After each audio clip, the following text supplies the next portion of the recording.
The jury in the Lindsay Clancy trial is getting a long weekend. Court wrap for the week, with the lead investigator on the stand this.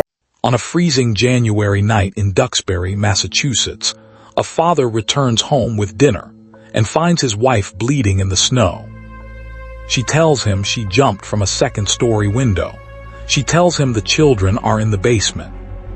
What he finds inside will become one of the most harrowing 911 calls in recent memory.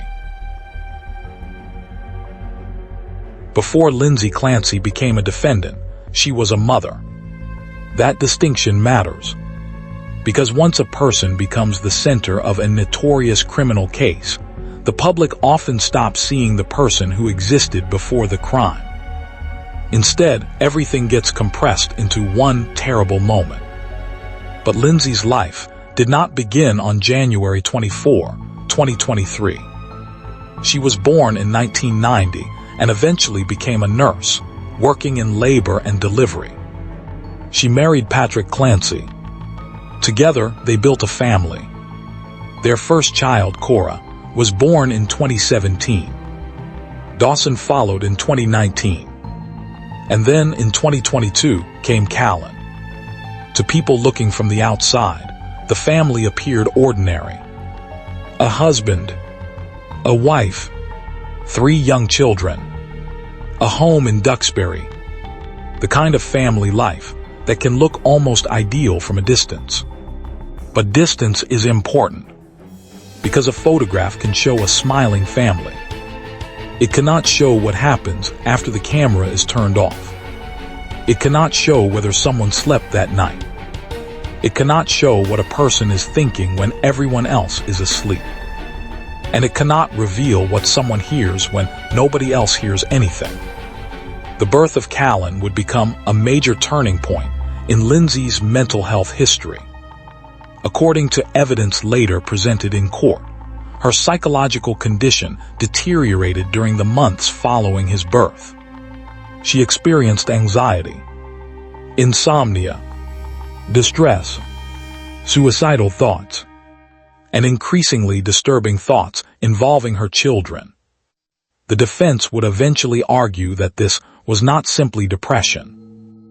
They would argue that Lindsay had developed postpartum psychosis, potentially combined with an undiagnosed bipolar disorder. Postpartum psychosis is rare, but extremely serious. It can involve hallucinations, delusions, paranoia, confusion, and a profound break from reality. And unlike ordinary exhaustion after childbirth, psychosis can transform a person's perception of the world. Someone may see danger where there is none. They may hear voices. They may believe bizarre things are true. They may become convinced that an unbearable situation has only one possible solution. But there is an important distinction.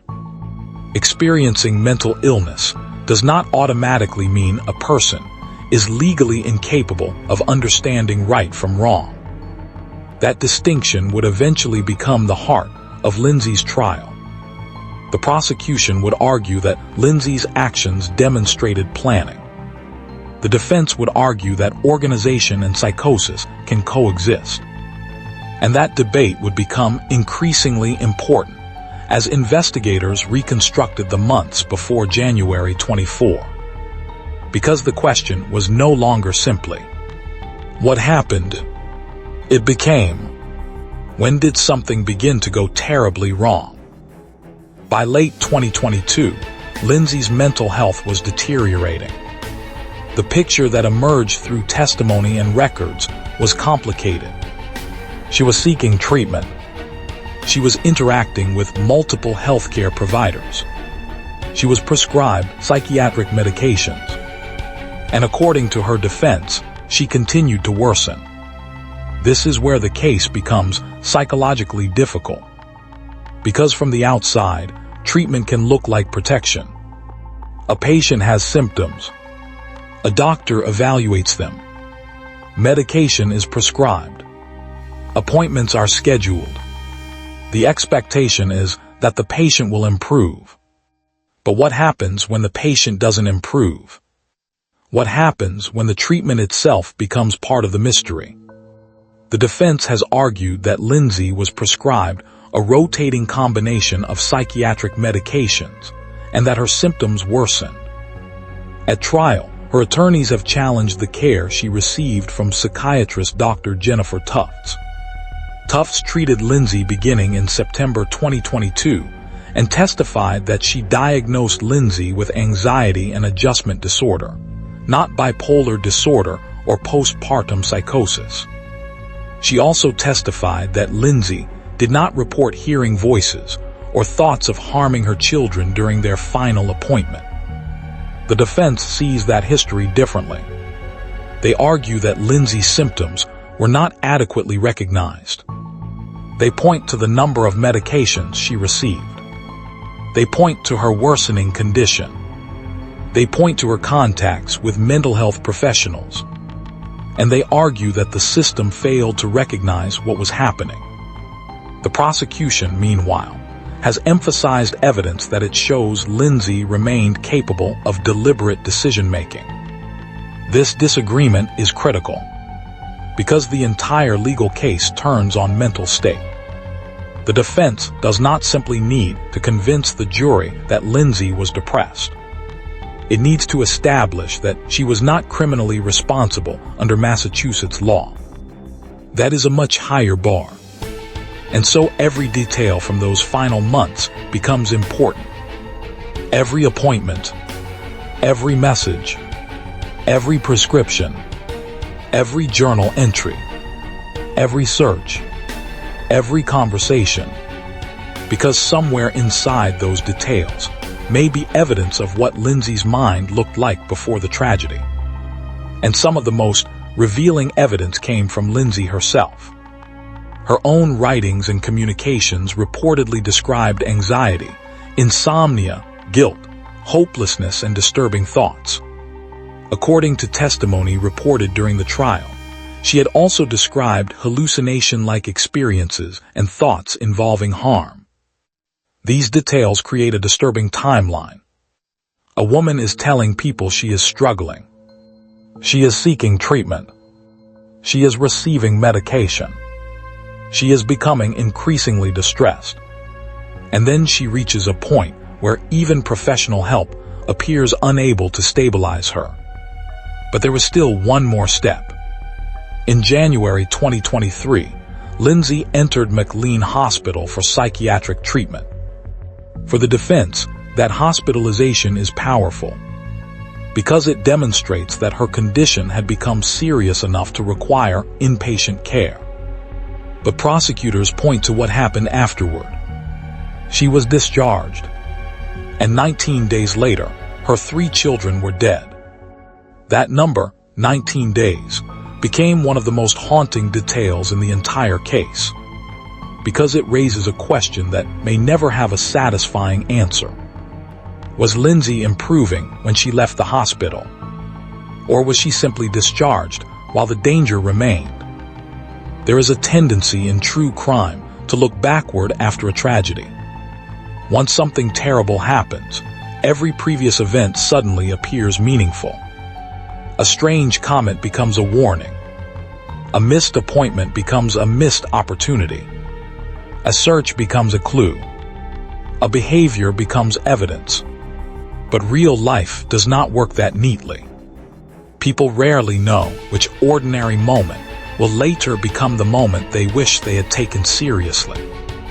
Lindsay's case is filled with this problem. There were warning signs, but were they recognizable as warning signs at the time? That is a different question. She was struggling with severe anxiety. She reportedly had difficulty sleeping. She experienced suicidal thoughts. She had troubling intrusive thoughts. She sought treatment. And according to the defense, she experienced hallucinations and symptoms consistent with psychosis. Yet people around her could still see another Lindsay. A mother, a wife, a nurse, a person who could appear organized, a person who could communicate, a person who could care for her children. This is important because severe mental illness does not necessarily make someone appear irrational every minute of every day. A person can hold a conversation, make plans, prepare food, take care of children, answer a phone call, and still experience profoundly distorted thoughts. That ambiguity would become central to the case. The prosecution would later point toward behavior they considered evidence of planning.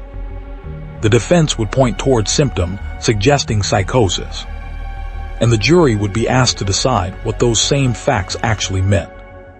Then came January. The month began with Lindsay seeking psychiatric help, but she did not remain hospitalized indefinitely. She returned home, and the family continued living together. The children continued playing. Meals were prepared. Messages were exchanged. Ordinary life continued. This is perhaps the most chilling feature of the story. The tragedy did not happen in some isolated location. It happened in the place where the family lived, the place where the children played, the place where their parents expected them to be safe. And on January 24, Lindsay was at home with them. The day would begin normally, at least on the surface. But by the end of it, the family would never exist in the same form again. January 24 began like an ordinary family day. Patrick Clancy testified about the morning. Lindsay took Cora to a medical appointment, while Patrick remained home with Dawson and Callan. There were messages between the couple, photos of the children, ordinary family moments. At one point, Patrick described Lindsay as appearing happy and in a good mood. That matters because it demonstrates how difficult the day is to interpret. There was no obvious public confrontation, no dramatic scene announcing what was about to happen. Instead, the family moved through an ordinary day. And then the afternoon arrived. Patrick was working from home. Lindsay was with the children. Messages continued. They discussed dinner. Lindsay told Patrick she had not cooked and suggested takeout. They talked about what they would order. Patrick later went out to pick up food and medication. According to the prosecution, this moment is extremely significant. They argue Lindsay deliberately sent her husband away. The defense has another interpretation. Either way, Patrick left. And for a period of time, Lindsay was alone with the 3 children. The children were 5, 3, and 8 months old. 3 young lives completely dependent upon the adults around them. And sometime during that period, prosecutors say Lindsay attacked them. The children were strangled using exercise bands. The details are horrific. But the purpose of this documentary is not to dwell on the physical violence. It is to understand what happened psychologically. Because whatever was happening inside Lindsay's mind, something had changed. The mother who had spent years caring for these children had become the person responsible for their deaths. At some point afterward, Lindsay attempted to end her own life. She jumped from a second-story window. She survived, but the injuries left her permanently paralyzed from the waist down. Patrick returned home, and what he found would become one of the most devastating moments of the case. His children were inside. Lindsay was outside. The family life they knew was gone. 2 children died that night. Callan, the youngest, was transported for emergency treatment. He died several days later.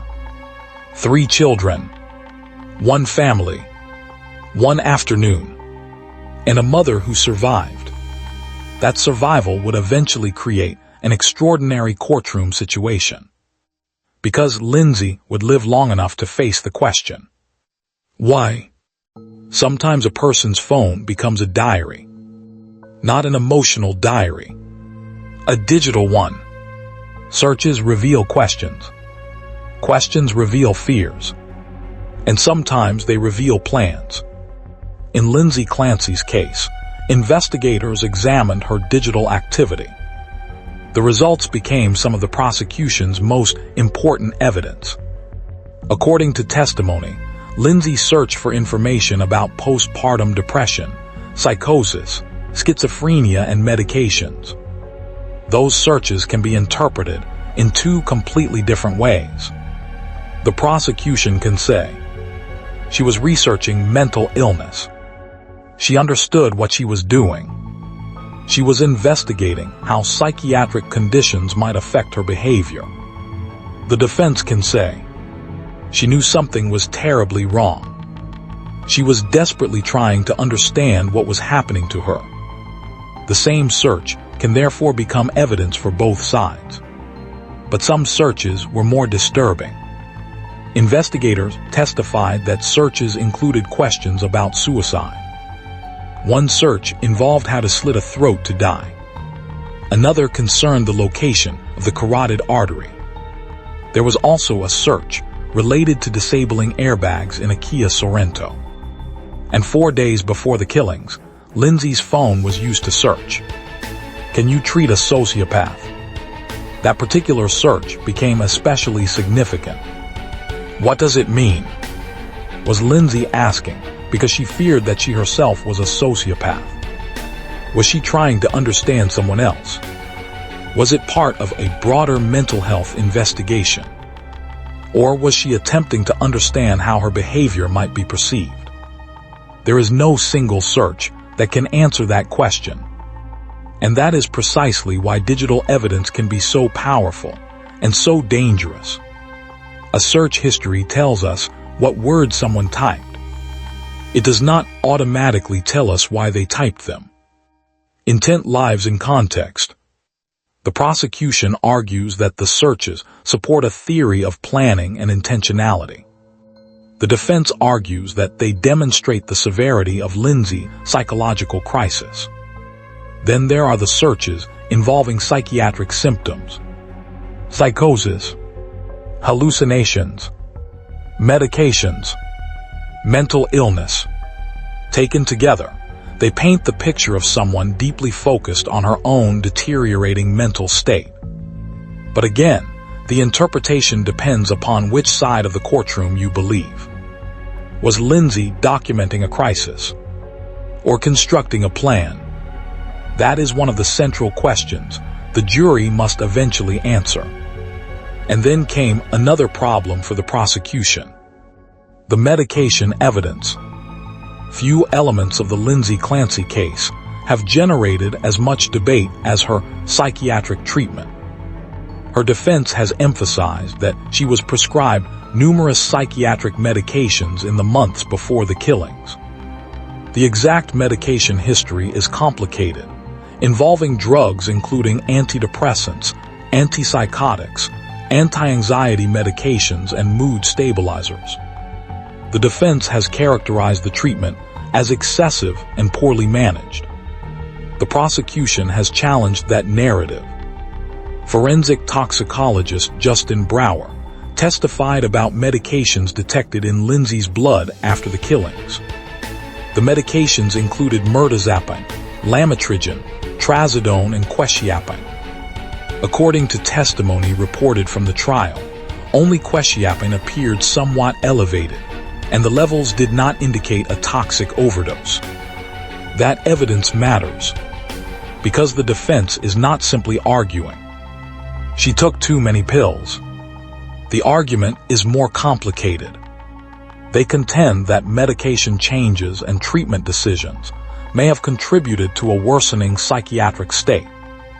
This creates an uncomfortable possibility. What if someone is desperately seeking help, and the treatment does not work? What if the person becomes worse? What if the people treating them do not recognize the change? And what if the person eventually becomes dangerous? Those questions go beyond Lindsay Clancy. They touch a much larger problem in mental health care. But a courtroom cannot decide a broad healthcare question. It has to decide what happened to one woman and what she understood at one particular moment. The prosecution's answer is relatively straightforward. Lindsay knew what she was doing. They point to her behavior before the killings. They point to her interactions with Patrick. They point to the apparent organization of the day. They point to her searches. They point to evidence they say demonstrates deliberate action. The defense answers, a psychotic person can still perform organized actions. Someone experiencing delusions can still make dinner plans. Someone hearing voices can still send a text message. Someone experiencing a severe break from reality does not necessarily behave irrationally every second. This is one of the most important psychological lessons of the entire case. Mental illness does not always look like chaos. Sometimes it can exist behind ordinary behavior. A person can appear calm while experiencing terror internally.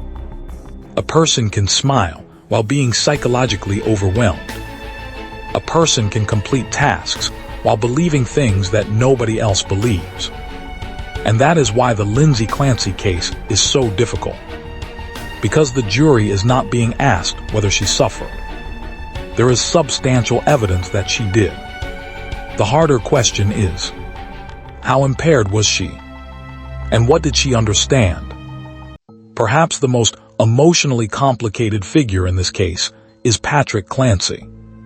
He was Lindsay's husband. He was the father of all 3 children. And he was the person who came home after the killings.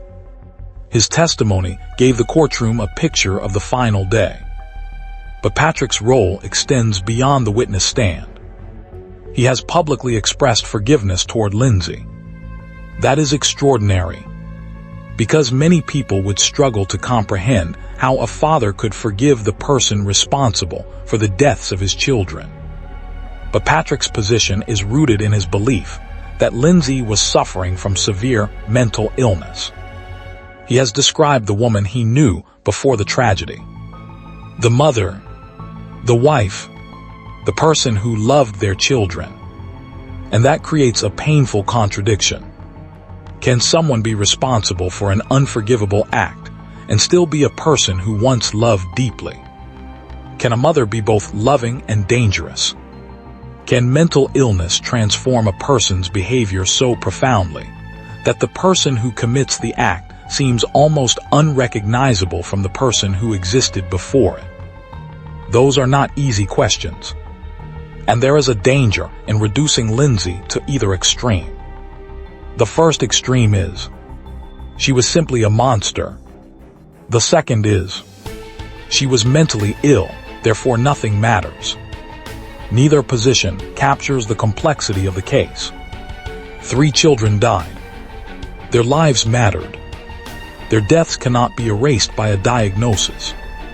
At the same time, understanding the mental state of the person responsible is essential if the justice system is going to determine criminal responsibility. Patrick's forgiveness also creates another emotional question. What happens to a family when the person who caused the tragedy is still alive? Lindsay survived. She survived the suicide attempt. She survived the physical injuries.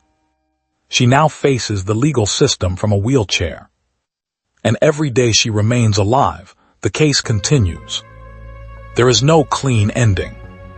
No simple closure. No moment when the family can return to what it was. Instead, Patrick has to live with memories of his children. Lindsay has to live with the consequences of January 24. And the courts must decide whether those consequences should include a life sentence or psychiatric commitment. The law has to reduce an extraordinarily complicated human story to a verdict. But before that happens, prosecutors still have one argument they need the jury to believe: that the tragedy was not simply the product of psychosis, that it was deliberate, that it was planned, and that the apparent suicide attempt afterward was part of that plan. This is where the entire case comes together. The prosecution says Lindsay Clancy deliberately killed her children. The defense says she was not criminally responsible because she was experiencing severe psychiatric illness. Both sides are looking at the same woman, the same family, the same day, the same evidence, but they see completely different stories. The prosecution sees planning. The defense sees psychosis. The prosecution sees searches as evidence of preparation. The defense sees them as evidence of desperation. The prosecution sees the decision to send Patrick away as deliberate. The defense says that organization does not rule out psychosis. The prosecution points to her ability to communicate and carry out tasks. The defense points to the internal reality that other people could not see. And then there is the most difficult question. What happened during the final minutes? Was Lindsay making conscious decisions? Or was she responding to a distorted reality? That question is impossible to answer simply by looking at the final act. It requires reconstructing the months that came before it. The insomnia, the anxiety, the intrusive thoughts, the suicidal thinking, the psychiatric appointments, the medications, the hospitalization, the discharge, the searches, the conversations, the behavior, and finally, January 24. A psychological collapse rarely begins at the exact moment the world notices it. It often begins earlier, quietly, behind closed doors, in symptoms that people don't understand, in statements that sound like ordinary stress, in sleepless nights, in fears that seem irrational, in thoughts someone is too ashamed to reveal. The Lindsay Clancy case forces us to confront an uncomfortable possibility. What if the signs were there, but nobody understood what they meant? But the opposite possibility must also be considered. What if the symptoms were real, and Lindsay still understood what she was doing? That is what the jury has to determine. And it is why this trial is about far more than 3 murders. It is about the boundary between illness and responsibility. It is about whether a person can be severely mentally ill and still be legally accountable. It is about how doctors recognize psychiatric emergencies. It is about what families should do when someone appears to be deteriorating. And it is about whether the justice system can distinguish between someone who intentionally chooses violence and someone whose perception of reality has catastrophically collapsed. As of August 15, 2026, there is still no final verdict. The prosecution is nearing the end of its case. The defense is expected to present its argument about postpartum psychosis and Lindsay's mental state. And the jury has not yet delivered its answer. So we should be careful about calling Lindsay Clancy a murderer, as though the legal question has already been settled. She is accused of killing her 3 children. She has admitted responsibility for their deaths, but is contesting criminal responsibility. That distinction is the center of the trial. And perhaps the most haunting part of this entire story is that no verdict can change what happened to Cora, Dawson, and Callan. 5-year-old Cora, 3-year-old Dawson, 8-month-old Callan, 3 children who began their lives as ordinary children in an ordinary family.